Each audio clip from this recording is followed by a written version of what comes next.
I'm happy to be here. My daughter actually went to school here in graduate school for 2.5 years. Does anybody actually remember Camille? Is there an old timer? So it actually happened long ago. She's now doing quite well as the Public Relations Director of Domestic Violence Coalition in California, but she spent some time here. And I never visited. All I heard was stories about how cold it was and how much snow, and I'm hoping I get out before it happens tomorrow, so I don't have to learn that by a personal lesson. But thank you for inviting me. I'm excited to be here. Well, my purpose of my talk today is to spend a little bit of time arguing that the symbolic domain is important to evolution science. I want to spend more time than people might have expected talking about what I think is a reasonably adequate selectivist account of language and cognition within the behavioral tradition, and then to look at its applied extensions and to look at this from an evolutionist perspective to a degree and argue that it opens up some powerful dimensions for intentional behavior change, and then to the subtext of it is to argue that behavioral psychology and evolution science deserves to be in an alliance as part of the mix of things. And that's not a new song. These are a couple Skinner quotes, and I won't read them for you. You can read them yourself. But sometimes people are surprised, especially if they've been exposed to behavioral thinking from the outside, where terms get used like black blocks and tabula rasa and all kinds of stuff like that. Frankly, I never heard, I don't relate to it, I don't understand, I don't know where they came from, but from my training, they don't have anything to do with what I thought that was about. And I don't think they have anything to do with quotes like this. Now, it is true that in the kind of history of this thinking that there wasn't an active program at that time. We're talking now 40, 50 years ago of how to actually work out the interaction between these various streams. But nevertheless, the structure and alliance was there, and it didn't happen because behavioral psychology collapsed in a heap, and the so-called cognitive revolution happened. And the alliance never really occurred.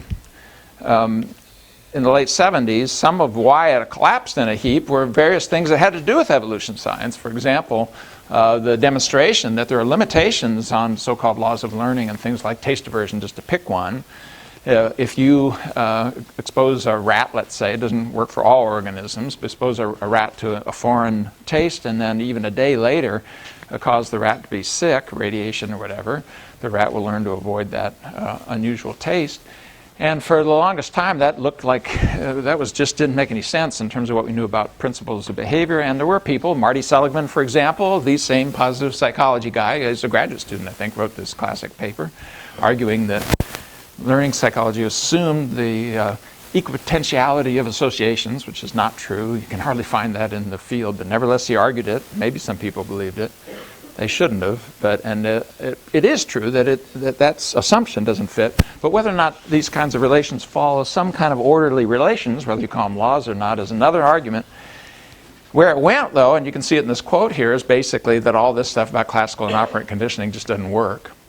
It's just we're not learning anything that's generally applicable. In fact, now most people would agree. If you look at the taste aversion learning, for example, it's classical conditioning. This is classical conditioning with spectacularly odd temporal parameters based on the evolutionary history of certain organisms of relating food-related cues with food-related consequences.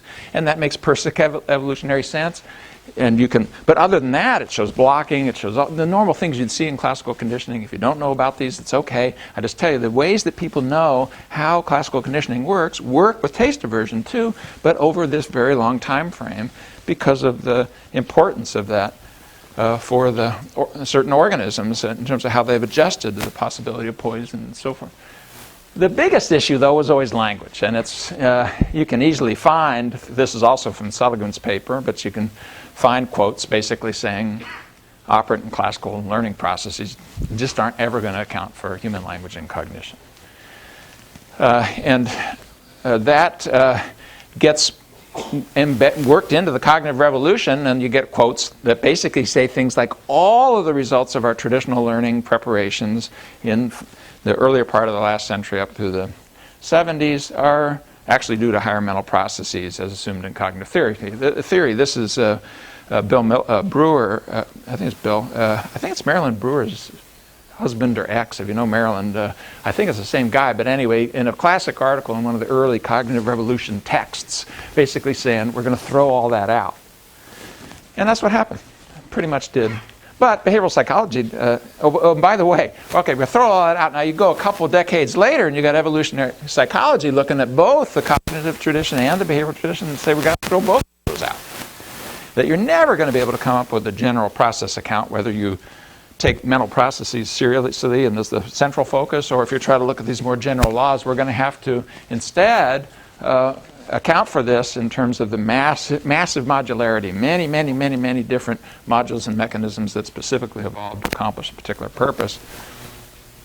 Now I'm going to show you some data just questioning. The problem I have with this is it could be like that, but I'm not ready to give up with general process account, and I think there's errors you can make in this way of thinking, and you can show there's an overgeneralization that occurs. Meanwhile, there's this mountain to climb. The mountain of human language and cognition is still there, and if you're a behavioral person like myself, you still have that to deal with, and you can't just kind of wish it away or hope that a long dead hero had the right answers. They didn't. But it crept ahead in different ways. It crept ahead in learning, although smaller and smaller part of the field, but especially in the applied area. I'm a clinical psychologist, and it just turns out there's a heck of a lot of things you can do with behavioral principles circa 1970. I mean, you just can. Even to this day, if you've got an autistic kid, I hope you know how to dial the phone and find a behavior analyst locally, because if you find it early, they might save that kid's life. And if you wait, they won't. And so there's lots of areas like that where these principles do have some traction, but it's undeniably true that mountain was still there to climb. Now, for me as a clinical psychologist, that's a critical mountain because it's not called mental health problems and mental disorders just for random reasons. You can see it right there, that these problems have something to do with people's pattern of thinking. And psychotherapy, after all, is a verbal interchange between people. If it's transformational, why is it? You need an account of both those things.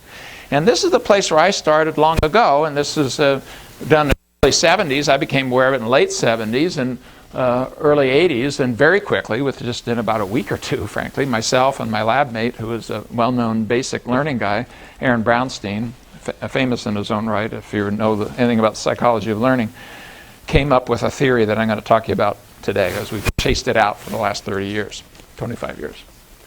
Here's the phenomenon. If and I'm matching the sample to preparation, young children are asked, or just adults, I'll ask you, in the presence of limu, pick one of those three things, and you pick the round yellow thing. And in the presence of limu, we'll just do it by feedback, reward, whatever.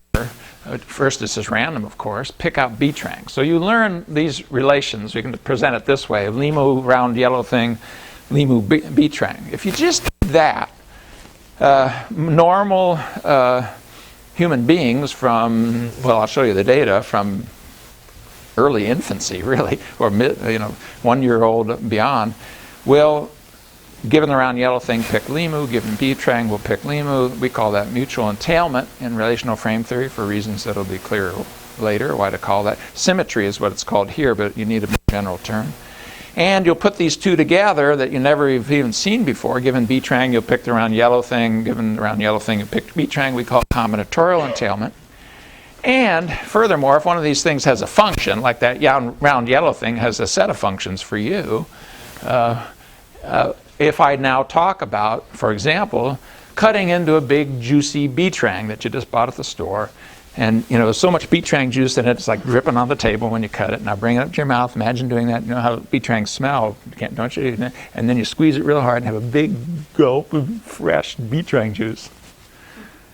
If I had cotton started in everybody's mouth, it's now heavier. We just spit them out than it was just seconds ago. You only saw this one trial learning practically. You heard a couple of references to it. It's enough already to evoke, elicit, and talk about functions of various sorts, like, for example, salivation. Some of you may even have your teeth go on edge if you really were following what I was saying. You with me on this?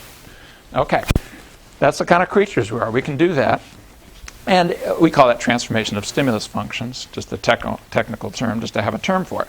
Now, when I counted it, immediately it's kind of cool. It kind of looks a little like understanding a word, doesn't it? It kind of looks like that without even unpacking it. And it looked like a place to begin. Didn't understand why.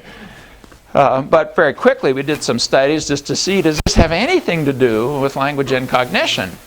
And we found that, for example, children who are language disabled had a harder time with it.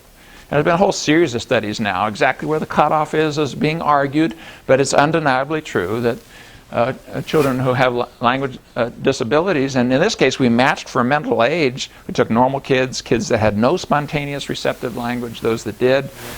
We replicated it with children who are children of deaf parents, so that they're neurologically intact, because some of these folks could be some neurological problems. They could be developmentally delayed for a reason like that. And you got the same effect, because you get delayed language learning if you grew up in a home with non-hearing parents, and you can catch the same thing. Before language develops, have a harder time. As it develops, you can do it. Is it due to language? No, not likely, and for reasons I'll talk about in a minute. Both evoke potential and fMRI studies, of which there's quite a set now. I'm just throwing, you got to throw up pretty brain images as if you're doing a psychology study. There are my pretty brain images. Woohoo! The brain lights up basically saying, when I'm doing the beat-trang thing I just did, like it would, and if I asked you, what does a metronome mean? Or any other kind of semantic meaning kind of question. And you can show it also with evoked potential preparations. I shortened my talk by eliminating that slide. It happens very early. This is some data on the left showing that symmetry, at least, given the B-Trang picked around yellow thing, happens when you're around 17 months old. Now, it is a particularly wonderful and smart little subject called Charlie, who's now 22, my son, when he was 17. But nevertheless, it's been replicated with other infants. It happens, and putting together the open ends of the triangle happens somewhere around 20 to 23 months. Somewhere in that range. Without training, you can accelerate it. The ones on the right, these are two of Sue Savage and Dwayne Rumbaugh's chimps, Neil Dugdale and Fergus Lowe's work, published in 2000, to see whether or not they would easily do just symmetry part of these equivalence classes using the chip preparation, that goes on at it's Emory. What is the name of that? Yerkes. Even some of the prize chimp troop leaders don't do it there. Now, does that mean they can't do it? I'm not here to sing that song. I don't know. I think if you're going to do it, you're going to do it a particular way, and I'll show you what the training history is likely to be. There is one sea lion in one study that looks like it did it. And there are some preparations where you can get symmetry with non-humans, but you really have to look at what they're doing. You've got formal functional classes. It's very geeky to get in there. Are they really doing this, or are they doing something different? So I just don't, that's fine. That part can be worked out. The fact is, humans do it easily. Non-humans do it with difficulty or not at all. And we're still working it through after 30 years. That's a hard conversation. But if humans do it, why do they do it? Well, for one thing, they seem evolutionarily prepared to do it, just in the sense that it's so hard to get other very complex creatures, other mammals very close to us to do it. But there's something else. Could it just be that this is part of a learning history, and coming in there as a behavioral person and say, well, maybe this was learned as sort of an overarching ARPA class. We have other things like that, learning to admit random numbers in a sequence, or learning to imitate if the evolutionarily established elements, the few things you have at birth don't catch hold, or other things of that kind. Could we think of it like this, like given lemon picked around yellow thing predicts very reliably that a lot of applause and approval for given the round yellow thing pick lemon and over again. I mean, just think about, that's Dada, that's Dada. Now where's Dada? That's Dada. We're pretty happy when kids, quote, understand the words in a way that they don't just recognize that, for example, an object-name relation, but a name-object relation. That reliability could select over time under particular contexts. You dare not do it in all contexts. Symmetry in most situations that are not linguistic are not helpful. If I see a lion and run to the thicket, I don't want to see the thicket and run to the lion, or I'm one dead monkey. I just don't want to be naturally flipping things, because time goes in one direction, not two. You can't just flip things and predict that positive things will happen. So you can do it only in a constrained social context, I believe, reliably. Could it be that with a big enough history like that, given the first part, like that's a tree, that now if I talk about the tree, you'll look towards the tree? That it's a sort of a generalization of relating that has been selected. Now we have some evidence now with infants I'll just flash that up there and go on. It's in Journal of Experimental Analysis of Behavior with an infant showing that an infant who doesn't do full equivalence classes, trained exactly this way with multiple exemplars, then does it over a period of about a month. Boom, boom. This step-like function that you can see there. Now, if that were true, if you can train something like equivalence that way, you should be trained almost any kind of relation that way. And after all, relations are a powerful part of what complex creatures respond to. They don't just respond kind of mechanically to certain things. They respond to the relation among things. The old transposition literature, if you're a learning person, back in the middle part of the last century showed that clearly. If you take a preparation like this, a large and a smaller thing, and you, let's say, reinforce, reward, whatever we want to say, the animal for picking the larger of two, and now I bring in something that's even larger, and the thing that they've just been getting lots of reward for picking is now smaller, they will avoid that and go to the even larger thing. That freaked out the SR learning theorists because it didn't make sense. You had all this reinforcement for going there, and then suddenly, well, it didn't freak out the more functional wing that I'm out of. It made perfect sense. You learned this kind of relational response. Pick the bigger of is what was learned, not just pick that one. Well, if that's true, could we abstract this act of relating and bring it under arbitrary contextual control? If we can do it with equivalence, where, after all, there's nothing in the word tree that goes with tree, or in the word beatrang doesn't have anything to do with limu, it's just random. But you can learn relations regardless of the formal properties of the events in linguistic context. Is part of what's going on is we've abstracted out relational learning features that are there for all complex creatures and brought them under contextual control, other than by the related things. That's not so preposterous to believe that you could do that. It's a small step. It's the kind of thing that could happen.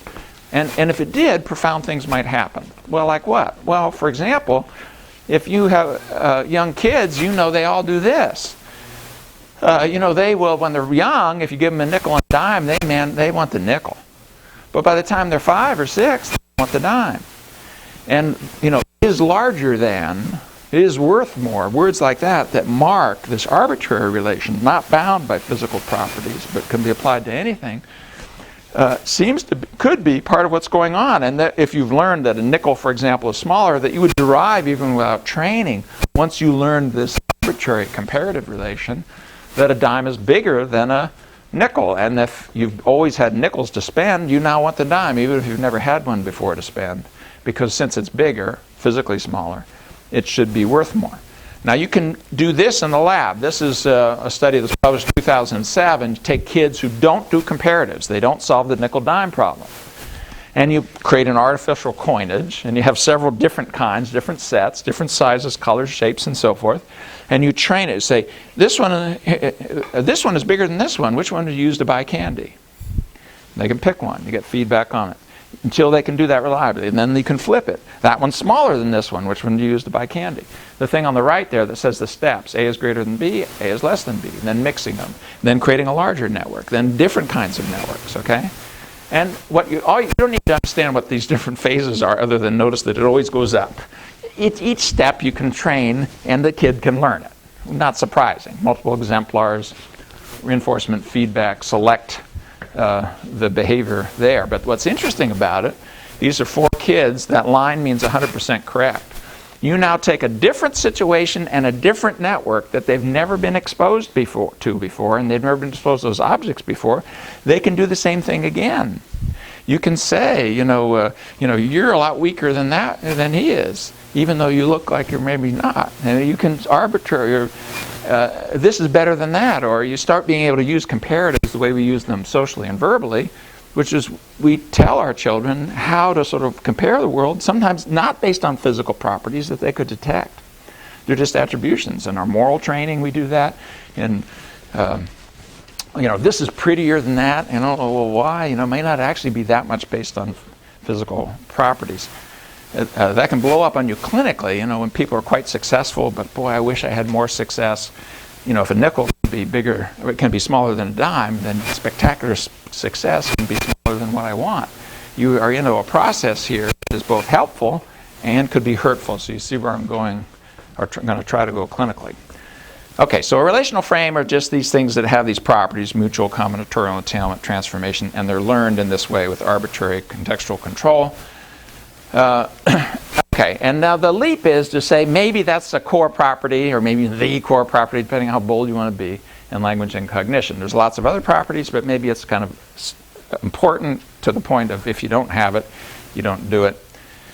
Now let's see. Now, on the evolutionary thing, just a little reminder, I just assume this knowledge here, and this is just from Jablonka and Lamb's division, but I assume that you understand that the forms of genetic and epigenetic evolution, especially genetic evolution, we're more used to occur inside behavioral evolution, cultural evolution, symbolic evolution as well. I mean, just take the Japanese macaques, for example. You know, they're still washing those potatoes. They only get the potato once a year now. They're still down by the sea washing the sand off the potatoes. Do you know about, everybody knows about this story, yes? Give me a nod. Oh dear, because I'm not going to tell that story. You got to tell that story. But they're also now swimming in the sea because they're down by. They're also now eating fish. Well, you know, they may not have evolved to eat fish, but now they're eating fish because this behavioral stream evolved of the individual macaque, and they actually know the individual animal that did it, learning to wash the sand off the potatoes that were being provided, and now generations later, and the macaque's long dead, still washing the potatoes. But it isn't just washing the potatoes, it's become an entire cultural stream now in which various things could happen. For example, we could easily imagine some of them may be good at catching fish. Some may do a better job of digesting and using fish. Some may, you know, this could, you project that out over hundreds of years, and even without the human beings being around anymore, we could end up with a pretty different place as a result of this behavioral stream. So we're in a behavioral stream right now. I'm visiting you with various ideas that may echo through your life. They may go to others, and it could change how these other things evolve. So there's at least that, but I think there's more. Now here's my worry about the behavioral and symbolic stream when I read evolutionary thinking on this, looking at it as a behavioral psychologist. The development within the lifetime of the individuals and principles like classical and operant conditioning help understand how things happen. I'll take one, imprinting. Okay, it isn't just that seeing a large moving object means that you're going to follow that large moving object. You can easily find books that say that. It's not true. It is not what's happening. Why? Because you can arrange conditions that have never occurred on the planet before, namely, if the baby duckling walks towards the mother goes away fast, and if you run away, the mother comes close. And what do? They run away. It's not following. It's establishing this as a reinforcer, I would say, or as some sort of motivating stimulus. I want to be close to mama, right? Well, to know principles and so forth help partition things. And it could have been behavior. It's not that that's impossible. That could have happened. You can have innate behavior. But it helps to sort of partition things if you know that. When I look at what's in a lot of the writing, evolutionary psychology, my goodness, I can hardly read it. Like, oh, no, please. You know, there's nothing in there that seems very respectful of hundreds and thousands of studies about how these things develop within the lifetime of an individual. I don't know why we have to throw that whole thing out just because of the cognitive revolution, whatever. Now, I'm going to give you an example. Let's take, this is from I just picked ones that came from the originators of evolutionary psychology, or one of the early heavy influences. And I'm just reading another article. It's not a place where evolutionary psychology, and it just was a matter of course, and it was built out later. It's talking about the social purpose of objects being based on theory of mind, and theory of mind is explained by theory of mind module, where theory of mind is the ability to understand the perspective of others, okay? So we're going to explain that by a mental module that's in the brain, activated by history. Okay, let's just see what RFT would do with that. What we have said, we said at 1980, early on, 1884, I wrote that this is likely what's going on in theory of mind, is that we learned what we now call didactic relations. We learned I, you, we learned here, there, and we learned now, then. Like all relations, if there's a bigger, there's a smaller. If there's an opposite, there's both sides. If there's the same, it goes in both directions. And in the same way, I, you, here, there, now, then are in relational frames, we would argue. How would we train such thing? Well, we take kids, for example, who can't do that, who can't respond in that way, and we train them in this very weird way. We say things like, I have a clicker and you got a pen. If I were you and you were me, what would I have? Now I have a clicker and you have a pen, but yesterday I had a glass and you had a cup. If I were you and you were me and today were yesterday and yesterday were today, what would I have here today? Now if you do this quickly, you work through several hundred trials, children will learn to reverse and double reverse I, you, here, there, now, then. All right? Why would that matter? The claim is that we learn to look from I, here, now and make verbal reports from there at the same moment that we get that you're making reports from you, there, then. You with me? Plausible, could be. These ones on the bottom, this is just one kid where you're walking through, can't do it very well, and you're training them in simple, reversed, and double reversed relations. Simple is just, what do you have? If I were you and you were me, what would you have? If now or then and then or now, when I were you and you were me. Or you can do space and person, or space and time. Combine two of them and get doubles. And down at the bottom are these theory of mind tasks. You know, the doll comes in, sees the object, doll leaves, you hide the object, bring the doll back. Will the doll look where the child saw the object hidden? Shouldn't, because the doll didn't see that. Or look at where it was when the doll left, right? Kids who can't do that, major social problems. You see that this child goes up to 100% correct. No training on theory of mind skills at all. Just this geeky, weird lab-based thing, right? Well, here's what happens across two studies, Darren Carn's study in Australia and study in my lab. This is Tim Wow's work. First, this is what happens with deictic relations. I, you, here, there, now, then, and reversing them and double reversing them, okay? And you're looking at percent correct. Now here's traditional theory of mind, stage 4, 5, and 6 theory of mind, percent correct. No training in that. Now, I know it takes more work. I'm not ready to sing the song, hallelujah, but there's a relationship here. Now, is that a theory of mind module? I guess, maybe, I don't know, but no, I'd say it's this learned behavior that makes sense in terms of lots of other learned behavior. Opposite, similar, different, before, after, and we can train it, and when we train it, things happen. This is a quick one on intelligence, because this is an obvious place. There's a whole series of studies on relational frame theory and intelligence, showing that the specific relations we learn map onto many of the intelligence tests. It can easily do things like analogy and metaphor. There's nice neurobiological evidence that if I do, A is greater than B and D is greater than C, and then they relate those two in this geek stuff, the squiggles on a screen, the brain lights up just like it does when I say, what does it mean, cats are dictators? So we can do some things like that drill down. In this one, we know that how you do on IQ tests predicts how you do in these geeky RFT preparations, all right? Well, so what? Kind of should. Intelligence applies to lots of things. Well, let's flip it the other way. Let's see if we can use RFT to increase intellectual ability. So we take kids, in this case, normal 8 to 12-year-olds, we take them off, they're just normal intelligence, around 100, and we train them on, if I were you and you were me, flexibility of comparatives, different, opposite, to fluency. So they can do it really fast. Like, if he was bigger than him and he was bigger than him, but she's smaller than him, which one would you use to move the piano? You get what we're doing here? We're just drilling down to these relational operands, we would say. Small set. First we do a 6 months training on stimulus equivalence, till they do that fast. And then a year training in relations, abstract, just with squiggles, has nothing to do with content. Here's what happens to IQ. Small randomized trial. It's too small even to interpret, really, because like 5 per group. But maybe 4 per group. It takes like 2 years to run these kids, so it's hard. But still, 25-point jump in IQ. It's like, wow, that's pop. Now, okay, could that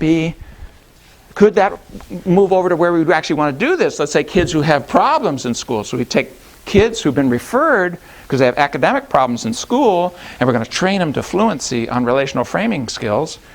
We've got 8 of them this time. We're going to spend a year. This is Cassidy, Roche, and Hayes. It's coming out. It's in press. Boom. They go up by 12 points. And some of these kids are down there like 70 IQ. Now, they don't know all. It's 7 out of 8. Do I have it nailed? No, but it's enough to say, that's interesting. That's interesting. That would be nice. That's fine. So I'm excited by it. And it's the kind of thing you easily get people talking about intelligence as if it's a thing. Like it doesn't move. Behavior moves. It doesn't always move, but and if you understand understand the unit, you can do a lot by simply allowing variation and selection to work. Give that organism a chance to sort of learn these new things by selecting the particular units that are of importance. Now here's another domain, clinical and behavioral health, which is probably what you thought I was going to talk about when I got going here. Now, from an evolutionary point of view, what might go wrong in terms of the behavioral evolution of folks who are coming in to see us clinically? A bunch of stuff, but here's a few. There could be insufficient variation, the wrong selection criterion at the wrong level of analysis, inability to evaluate or retain the alternatives with respect to a selection criterion, or getting trapped on an adaptive peak. It's all working, but it only takes you so far. There could be others, but is that a reasonable set? I think it's a reasonable set. What would RFT say about that? Well, one of the things it would say is these relational abilities evolve for a function. And it's a social commutative and social regulation function, almost certainly. But it's also very quickly a problem-solving function. If you just look at verbal problem solving, if I said they locked all the doors and windows here, we can't get out unless we all agree on a plan, we only get to try it, if it works we get to live, otherwise we all die. We could evaluate, should we use a cell phone? Is your battery charged? Do we have good reception here? Will they answer? Should we try to batter down the doors? Are we strong enough? Can we all go? Do you have something hard? Will it break? Will it hurt us? Should we try to go through the ductwork? Can we reach there? Are you too big to get in there? If you get in there, you see what I'm saying? We could think it through, never move, and come up with a plausible plan, right? What we did there, even as I talked, some of you had a sense, just like a big juicy B-Trang right now. How heavy is a door? Like what would it be like to pick up the phone? You can actually imagine and have some of those functions present for you because there's these verbal relations you're engaging in. And all verbal problem solving has this thing. Events with features, time or contingency, and comparison. I think I'd rather call the cell phone than batter down the door. I'll trust that someone will answer. You can weigh it, right? That's tremendously useful, verbal problem solving. You can just do it sitting in your chair.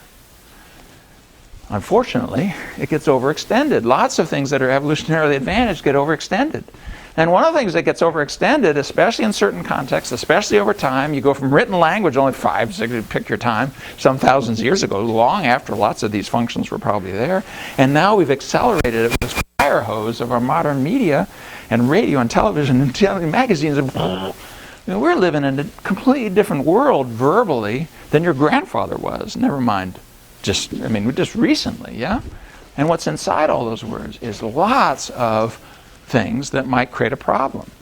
How? Well, for one thing, the over-acceleration of problem solving as a mode of mind, as a use of language, even applied within. And there's lots of things that could kind of invite us to do this because after all, one of the side effects of these kind of relational activities would be that it's easy to bring pain to mind. If I create a safe place in here, I could probably get half of you crying within the next 10 minutes. All you need is an old bald guy making sounds in the front of the room.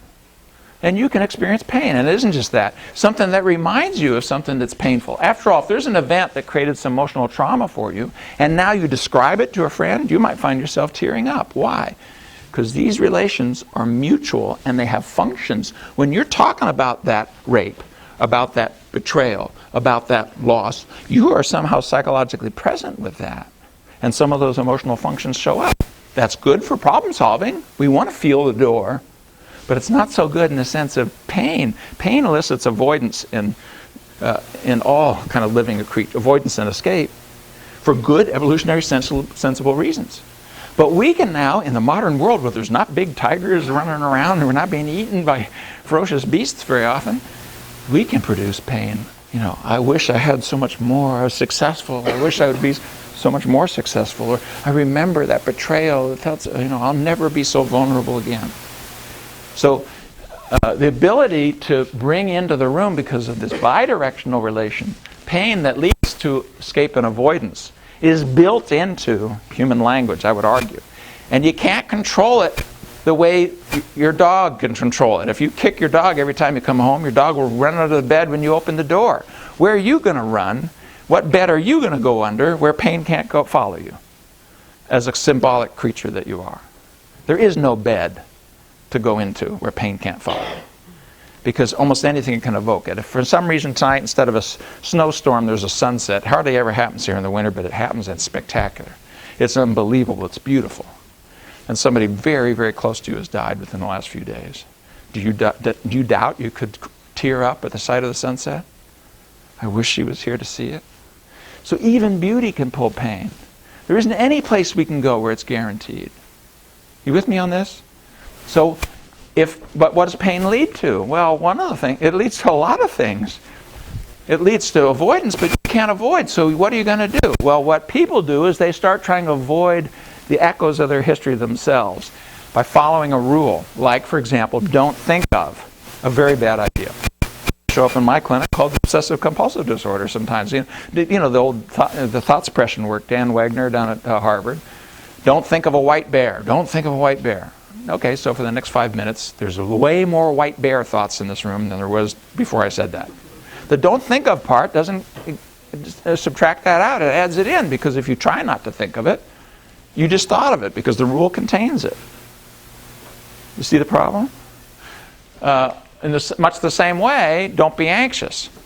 You know, if I wire you up to a polygraph and I say, if you get anxious, I'm going to shoot you, you know that the slightest little indication is, ah, right? But you have a polygraph. You got your own nervous system, and it's pretty well situated to respond to lots of internal events. And the shoot you part, maybe it's not a physical gun, but if I had a panic attack here, how would it just be awful? It would be awful in front of it, and my friend here would think I'm You're looking at a panic disorder person in recovery. That's part of where that comes from. I know what that's like.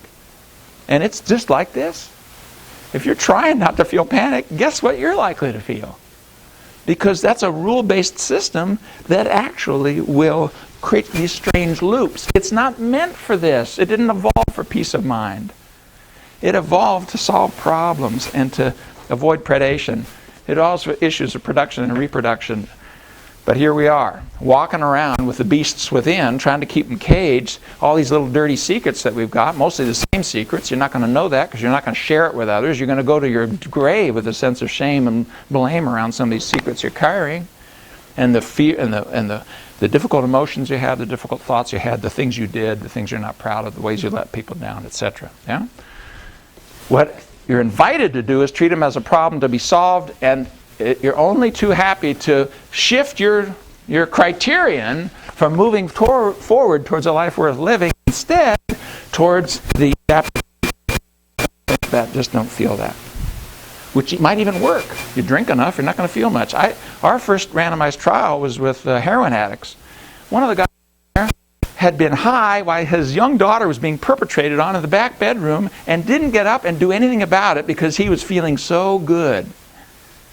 How would you like to be inside that history and have to deal with that for the rest of your life? You know, the detours we take in the feel-goodism that's in our culture are at the cost. They're a peak there. He did not the out of his head on heroin. But for the rest of his life, he's not going to feel good about that. Yeah? So we sort of put life on hold while we run around fighting these battles within, because we've turned our life from a process to be lived to a problem to be solved. It's just overextension of a perfectly reasonable and very useful repertoire. And there's 1,000 invitations from commercial culture to just buy this and it'll help you do it. And not just that, there's 1,000 invitations from language itself to be right and look good, because that's another big benefit of language. What do first graders fight about on the playground more than any other single thing? Who's right? It's not even who's got the toy. Look at it, the Ram Hari's work at Oxford. Who's right? And you know, you think we're not doing that now? You just listen in the halls and you'll hear it. And what is the actual benefit of that in terms of creating community, connecting with others, often way overextended? And we buy into the stories of who we are, and we put on the clown suit, and we try to sort of be that. And then when people sort of applaud, we feel that's hollow because you don't really know. You know, we've set up these kind of verbal processes in which there's adaptive peaks. I'll get people to buy into the story. I'll get them to applaud the image.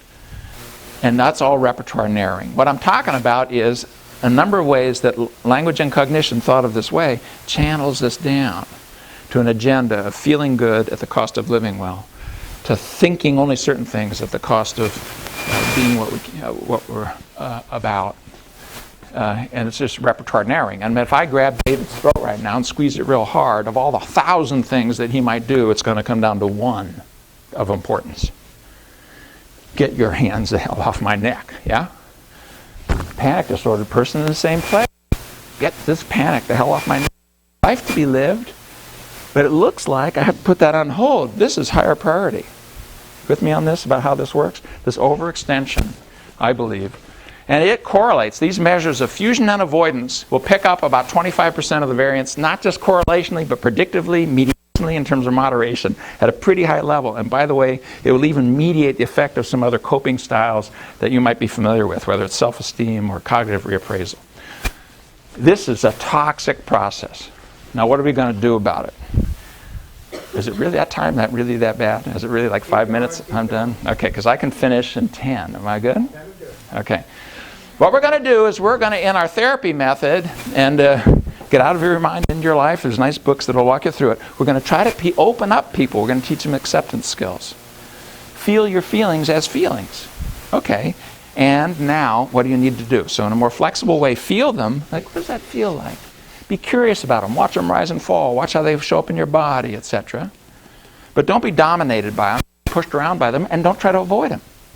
Just get with them. After all, they're echoes from your history. There's things in there to learn. And with thoughts, learn to watch them.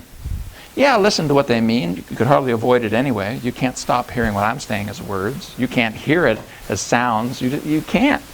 Not once you're English speaking. You hear this as words. But same with your own thoughts. They mean things. They're symbols. They relate. But also just notice that you're doing that now, as opposed to from here, like, I'm a bad person, or life's not worth living, or my mother's just a horrible, or whatever the evaluation is. Instead, to own that this is a behavior you're engaging in, echoes from the history. And what you do is kind of you. You don't have to do what the conventional scheme says, which is repertoire narrowing, which is either buy into it, be right about it, run away from the emotions. We're going to teach people these centering skills. What is that? Well, we'll teach them flexible attentional skills to be able to tend to what's going on in the now, outside and inside.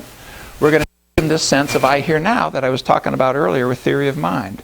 How do we do that? Well, there's a number of exercises, but if you think about just practice, meditation, for example, does that pretty well. Attentional flexibility. Why? Because your mind goes off of the breath, and then you come back, and then it goes off, and you come back, and you learn attention is something you control. Process, you find that there's a sense of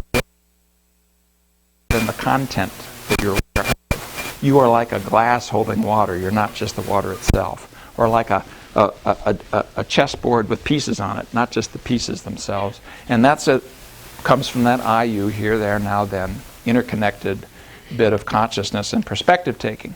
And now that we're no longer running away or just buying into it, we've shown up and we're attending what's present, what do you want to do in your life? What's the selection criteria? What do you want your life to be about? Like, here lies Joe. He was so interested in feeling good that he stayed numb all the time, and people perpetrated it on his daughter in the back bedroom. Is that what you're up to? I mean, it could be. If so, you're doing a pretty good job at it. I don't know why you're coming to see me. It looks like you're doing a great job at it. But if you want something else, what is it? And you'll find very often it's the stuff that's painful over here. The places that we most deeply care about things are the places that we know how to hurt. You want intimacy and love and loyalty, and so you're hurt by betrayal. But that doesn't mean I'll never be so vulnerable again. It means, no, I've got to find a way to be vulnerable in a wise way with people that I choose, that I make that kind of commitment to have an intimate relationship with them. So we're going to work on values, defined in a particular way. What are the selection criteria? And pick ones that don't have an adaptive peak. In fact, pick ones you can never fully reach. They're like a direction. No matter how far west you go, there's more west to go. No matter how much loving you do, there's more loving to do. No matter how much learning you do, there's more learning to do. Pick things like that are qualities of behavior that are not out in the future, they're here in the present, but they extend to the future. Right now it tells me something about what to do. And get your feet going, committed action. Now we call that psychological flexibility. And that's our little definition towards it. It's just all those 6 things working together. Now viewed in EvoS term, what are we doing? Undermining repertoire narrowing process is improving healthy variability. Expanding contact with the world as best we can, within and without. Let's get some consciousness going here. Choosing our selection criteria and ones that will not fail us. Fostering effective action for the whole person. We're not going to just try to feed the part of us that's about pain, or the part of us that's about chatter or being right. The whole person is going to succeed or fail. There's this kind of sense in which we are a collective. And these little aspects of us that are fighting for behavioral space. You know, I'm the important one. You can't start living until you deal with me. Like anxiety will say that. I know that from the inside out. You know, it'll say, you got to deal with me before you can start living. It's not true. It's not true. You can absolutely move ahead with anxiety. So you start defining it in a more collective way and then scale these processes socially. There's a way to say that. Cooperation within and without for a purpose. Now I'm going to do a little flicker fusion and then we're done. I'm just going to throw study after study after study after you. I know there's all kinds of details. They're all published. I can give it to the reference. They're on the website. But just glimpses. What can you do with this? Create variability, change the selection criteria. Reduce these repertoire narrowing forces, create more consciousness. Well, for one thing, let's say you take people who have to have things like hallucinations and delusions. They see people in front of them that have horns and tails, and take people in the hospital actively psychotic. And you know the movie A Beautiful Mind? That's an ACT movie. I don't mean they got it from ACT, but it absolutely comports with this model. Let's see if we can teach that. We'll do 3 hours of training, accepting your hallucinations, learning to watch them from a distance, focus on your values. Remember that movie? Work and family. And then inside that, get your behavior linked to that. What happens when you do that? 3 hours of intervention in the hospital, 50%, this is a survival curve, 50% of reduction in rehospitalization over the next 4 months. We now have 1 year follow-up on this. It lasts for 1 year. It's been replicated at Drexel by another team.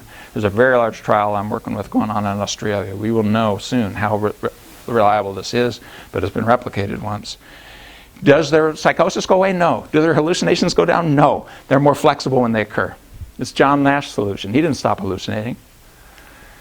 Smoking trials, there's actually 5 of them. These are the first 3 compared to most of the standard smoking things. Better quit rates of smoking. What's different at 1 year? These are actually CO monitored quit rates of smoking. What's different about these studies? People slip and then quit. And in usual studies, if you know the smoking literature, you slip, you're done. We'd like to say we take the fun out of addiction. Mindful addiction is not addiction. If you're mindfully avoiding, you're not avoiding. Fully. It takes the fun out of avoidance. Avoidance only really works when you didn't see that you're avoiding. I've written this book, Get Out of Your Mind Into Your Life. It's one of about 25 popular books now on ACT. This is with Japanese students. Turns out about 50% of the Japanese students at UNR, a large percent of them have depression, anxiety, etc. We have them read the book and then follow them for 2 months, and then later on, those who are in the control group read the book, and you can see this is general mental health. Down is good. Very reliable effects. The standard errors are there. This is the same kind of study done with teachers, 250 teachers, but we took those teachers who had scores that would have put them into inpatient hospitalization. And by the way, they're still teaching your children. They're going to work, but they're like, okay? And we just have them read a book, and you're seeing every single subject there. So you can do yourself evaluate how consistent it is. I love presenting data this way. This is raw data, right? These are depression scores. We give the book right after the first assessment on the top. You see it go down. That little green line is the level that you'd get from a full course of hospitalization and medication. If you can get below that dotted green line, you're down below that with a $15 book. About 58% get below, and they stay below in the top. These are all wait lists on the bottom. Finally, we give them the book, and another 58% below at that final 2-month period. These are diabetics. These are poor folks in East Palo Alto, mostly minority. We're going to take 6 hours of training about type 2 diabetes, and instead of terrifying them how they're going to have loss of limb and blindness, and all that what medicine tries to do, which is mostly inert, by the way. Diabetic education mostly has an effect size of 0. It's required, but it has an effect size of 0.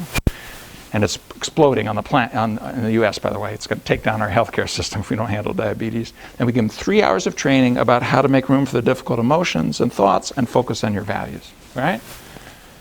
More flexibility, more self-management, and a 50% by objectively measured increase in diabetic control. With that level of increase in diabetic control, would predict 80% reduction in loss of limb and blindness for 3 hours done with poor people as part of a 6-hour one-day protocol. Just by taking out the standard ADA-approved American Diabetic Association stuff and putting in some wisdom about flexibility. I'm 3 minutes away, so I'm actually... this is a weight loss program. What are we going to work on? How to quit, stop using weight? No, we're going to bring people in and teach them to be more flexible with a sense of shame and self-stigma. And they're already in a weight loss program. Just do whatever you want to do.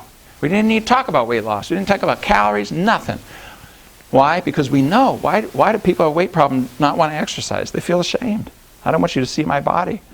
And what happens when you start really getting like this? You eat a Twinkie. What else would you do? I mean, you soothe yourself, yeah? So we help people show up to, is it okay to be me? And yeah, I have a weight problem. I look like this and it might not change. Okay. Thank you, mind, very much for that. Now, what am I going to do with my life? And you do that and you start spontaneously getting greater weight loss. But in addition, immediately you get greater quality of life and psychological health. This is done with children, published in Pain, major pain journal out there, with children who have chronic pain. This is kind of Karolinska. This is a gold standard, world-class academic medical center, full multidisciplinary treatment for pain, including medication through the whole trial to the very end. Okay? Everybody involved, like a whole team. And instead, we're going to do ACT only for the first few weeks and then nothing. And we do better in terms of interference of pain with these children. I'm going to skip this one. It's a wonderful trial showing I can get clinicians to get their clients to use medications, even if they're uncomfortable about it. People who are in recovery from substance abuse, showing that it applies to you, not just your clients. This one I almost don't believe. I need the EEG monitored one. This was done in South Africa with epilepsy. People who are actually hospitalized, poor South African blacks, hospitalized because it so freaks out the culture there that you have to go away. You're not allowed to stay if you have epilepsy. It's still like that. And they get the drugs that Big Pharma doesn't want anymore. They dump them over there and Christ, your teeth fall out, your hair falls out. It's a horror, but it will help with your seizures. We go in, we do 8 hours of ACT work from the groups, and we get from the nurse's records essentially an elimination of seizures.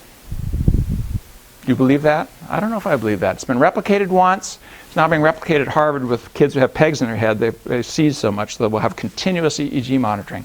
Maybe it's like a panic attack. Yeah, it's a physiological thing, but if you walk into the aura and don't go, ah! Instead kind of open up, maybe you cannot pull that trigger. It's possible. Could be. That would be transformational if it's true. I want to see the data with the EEG monitor, just nurses' records. I'm going to skip this one. This is it's a study on stigma and prejudice towards others, showing that if people are psychologically flexible and you give them ACT, it helps them get more flexible about their prejudice towards other people and let go of that. But if they are very rigid and not flexible, and you compare it to education, psychoeducation won't help at all. It'll help if you're flexible, it won't help if you're not. I can't unpack that. I don't have the time. In fact, I don't really have the time, David, even. Do I have one more study I can do? Just one more? Okay, and nobody's running yet. Okay, one extended thing, and then we're done. This is one I think is coming out of JCCP, the premier clinical journal. I hope so. We're in our 3rd revision. I think we got up. The reviewers wrestled to the ground. I don't know. I hope so. 134 participants, drug and alcohol folks, in a 28-day program, all right? What we're going to do is we're going to target shame, just like we did with that weight control study, because people are carrying a lot of shame when they've ripped up their lives this way and their families' lives, like the guy I was talking about with the perpetration on the daughter. You know, he's going to feel shame the rest of his life. Who wouldn't? Can you carry that? Can you kind of forgive yourself? Can you hold that more lightly? And even with something like that, behave more flexibly, other than I'm a dog and I deserve to be, you know, everything that comes to me. So we do our little 6 hours of flexibility training around shame inside a 28-day program, randomized trial. At the end of the 28-day programs, significantly worse shame outcomes if you're in our group. And significantly worse quality of life outcomes if you're in our group. This is a $1.5 million grant. I'm starting to sweat a little bit. And by the way, in terms of drug outcomes, no difference. At 1 month follow-up, nothing. So I've figured out how to hurt people. Except then you find out that this is what happens with substance abuse over the next 3 months. And by the end, there's more than a standard deviation difference. People are using drugs like 4 or 5 times more if they weren't in our group.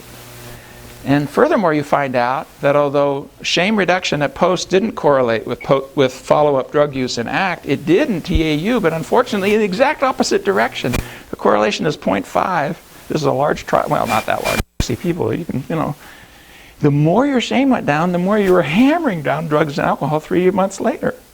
If you're in drug and alcohol, it's called pink cloud, rosy glow. Any 12-steppers in here, you know this. Anybody in recovery, you know this.